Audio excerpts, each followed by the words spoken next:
தாய் தமிழ் உறவுகளுக்கு வணக்கம்.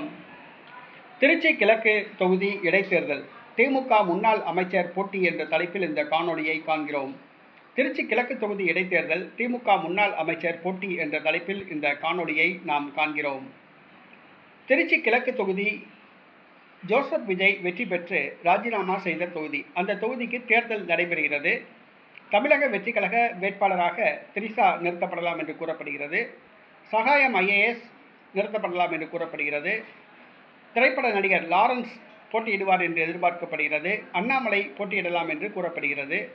செந்தமிழன் சீமான் அவர்கள் போட்டியிடலாம் கூட எதிர்பார்க்கப்படுகிறது. இந்த சூழ்நிலையில் திமுக வேட்பாளராக மு.க. ஸ்டாலின் போட்டியிடுவார் என்று கூறப்பட்டது. தற்பொழுது மு.க. ஸ்டாலின் போட்டியிலிருந்து பின்வாங்கியுள்ளார்.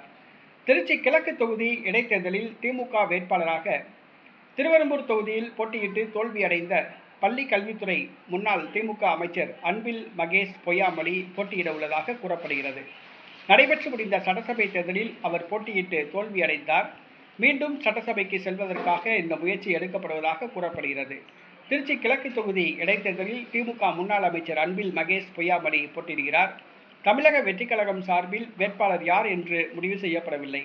ஆனால் தமிழக வெற்றி கழகம் கள நிலவரப்படி அங்கு முன்னணியில் உள்ளது.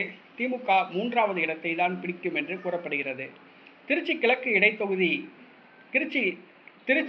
தொகுதி இடைத்தேர்தலில் திமுக முன்னாள் அமைச்சர் அன்பில் மகேஷ் போட்டியிடுகின்றார்.